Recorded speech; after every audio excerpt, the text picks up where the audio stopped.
Hello friends, മഹാലക്ഷ്മിയുടെ റിവ്യൂയിലേക്ക് എല്ലാവർക്കും സ്വാഗതം. മേഘൻ്റെ കല്യാണ രാത്രി തന്നെ മേഘന് ഒരുപാട് പെണ്ണുങ്ങളുടെ ഫോൺ കോളെല്ലാം വരുന്നുണ്ട്. മാനസയാണ് ആദ്യം വിളിക്കുന്നത്. മാനസ മേഘനോട് പറയുന്നുണ്ട്, തൻ്റെ ചോരയിലുള്ള ഒരു കുഞ്ഞ് ജനിച്ചിട്ടുള്ള കാര്യം തനിക്കറിയാലോ, ആ കുഞ്ഞിൻ്റെ കാര്യത്തിന് ഒരു കോട്ടവും സംഭവിക്കരുത്.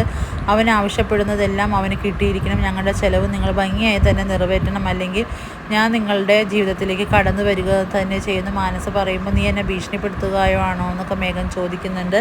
ഭീഷണിയൊന്നുമല്ല, ഇത് അറിഞ്ഞിരിക്കാൻ വേണ്ടി ഞാൻ പറഞ്ഞതാണെന്നെല്ലാം പറഞ്ഞ് ഫോൺ വയ്ക്കുന്നുണ്ട്. മേഘനാണെങ്കിൽ വീണ്ടും മഞ്ജുവിൻ്റെ അരിയിലേക്ക് എത്തുന്നുണ്ട്. അപ്പം മഞ്ജു ചോദിക്കുന്നുണ്ട്, ആരായിരുന്നു ഫോണിൽ എന്ന് പറയുമ്പോൾ, അതൊക്കെ എൻ്റെ ഫ്രണ്ടായിരുന്നു. കല്യാണത്തിന് വിളിക്കാത്തവരും വിളിക്കാൻ വരാൻ പറ്റാത്തതിൻ്റെ ഒക്കെ വിഷമം പറഞ്ഞ് ഫ്രണ്ട്സ് വിളിച്ചതാണെന്ന് പറയുന്നു. ആ സമയം തന്നെ മറ്റൊരു ഫോൺ കോളും കൂടെ മേഘനാഥന് വരുന്നുണ്ട്. അത് റിയയാണ്. അതും മറ്റൊരു ഗേൾ ഫ്രണ്ട് തന്നെയാണ് മേഘൻ്റെ. അപ്പോൾ മേഘൻ മഞ്ജുവിനോട് പറയുന്നുണ്ട്, ഇനി ഇതുപോലെ ഓരോരുത്തർ വിളിച്ചുകൊണ്ടിരിക്കും, എന്തായാലും ഫോൺ സ്വിച്ച് ഓഫ് ചെയ്യുന്നത് തന്നെ ആയിരിക്കും ഏറ്റവും ബെറ്റർ എന്ന് പറഞ്ഞ് ഫോൺ സ്വിച്ച് ഓഫ് ചെയ്യുന്നുണ്ട്. പിന്നീട് മേഘനും അതുപോലെ മഞ്ജുവും കൂടെ കമലേശ്വരത്തേക്ക് വിരുന്നിനായിട്ട് വരുന്നുണ്ട്. അതേസമയം തന്നെ ദുർഗയും കരുണയും എല്ലാം കൂടെ കണ്ണന് നേരെ തിരിയുന്നുണ്ട്. എൻ്റെ മോൾക്ക് ഒരു തരി സ്വർണമോ ഒരു കുറച്ച് പൈസ പോലും നീ എൻ്റെ മകൾക്ക് കൊടുക്കാണ്ടാണ് ഇവിടെ നമ്മൾ ഇറങ്ങിപ്പോയതെന്നെല്ലാം കണ്ണനോട് പറയുമ്പോൾ കണ്ണനാണെങ്കിൽ നല്ല രീതിയിൽ തന്നെ അവരോട് പ്രതികരിക്കുന്നുണ്ട്. അപ്പോൾ ദുർഗ പറയുന്നുണ്ട്, ഈ കല്യാണം നല്ല രീതിയിൽ നടന്നിരുന്നെങ്കിൽ നിൻ്റെ സ്വത്തിൻ്റെ പാതി എൻ്റെ മോളുടെ പേരിലോട്ട് എഴുതി കൊടുക്കേണ്ടി തന്നെ വന്നേനെ എന്നെല്ലാം പറയുന്ന സമയത്ത് കണ്ണൻ പറയുന്നുണ്ട്, ഒരു ചെക്ക് പാസ്സാവണമെങ്കിൽ എൻ്റെ സൈൻ മാത്രം മതിയായിരുന്നു, പക്ഷേ ഇപ്പോൾ അങ്ങനെയല്ല. സൈൻ ചെയ്ത് കിട്ടണമെങ്കിൽ അതിൻ്റെ പവർ മറ്റൊരാൾക്ക് കൂടി ഞാൻ കൈമാറിയിട്ടുണ്ടെന്ന് പറയുമ്പോൾ എല്ലാവരും ഒന്ന് ആകാംക്ഷയോടെ നിൽക്കുകയാണ്. അത് മറ്റാർക്കും അല്ല.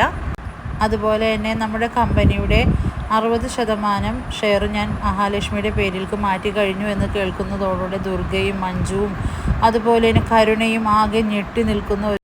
ഇനി കമ്പനിയിൽ എനിക്കുള്ള അതേ അവകാശങ്ങളും അധികാരങ്ങളും തന്നെയായിരിക്കും മഹാലക്ഷ്മിക്കും ഉള്ളതെന്ന് കേൾക്കുന്നതോടെ കരുണ അവിടെ നിന്ന് കലിതുള്ളി റൂമിലേക്ക് പോകുന്നുണ്ട്. കരുണയ്ക്കാണെങ്കിൽ ഇതൊട്ടും സഹിക്കാൻ പറ്റാത്തൊരു കാര്യമാണ്. എല്ലാ ഭാഗ്യങ്ങളും എല്ലാ സൗഭാഗ്യങ്ങളും അവൾക്ക് മാത്രമേ, എനിക്കൊന്നുമില്ല എന്ന് പറഞ്ഞ് കരുണയാണെങ്കിൽ അവിടെ കിട്ടുന്നതെല്ലാം വാരി വലിച്ചെറിയുന്ന ഒരു ഭ്രാന്തിയെ പോലെ അവിടെ പെരുമാറുന്നുണ്ട്. അവൾക്കിതൊന്നും സഹിക്കാൻ പറ്റുന്ന കാര്യമല്ല.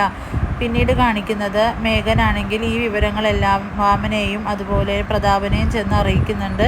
ഇതറിയുന്നതോടെ അവരെല്ലാവരും പിന്നെയും ഷോക്കാവുകയാണ്. ഇതേ സമയം പ്രതാപൻ പറയുന്നുണ്ട്, ഇനി ഒരു കൊട്ടേഷന് ഞാൻ കൊടുക്കുന്നില്ല, ഞാൻ തന്നെ നേരിട്ടാണ് ഈ കൃത്യം ചെയ്യാൻ പോകുന്നത്.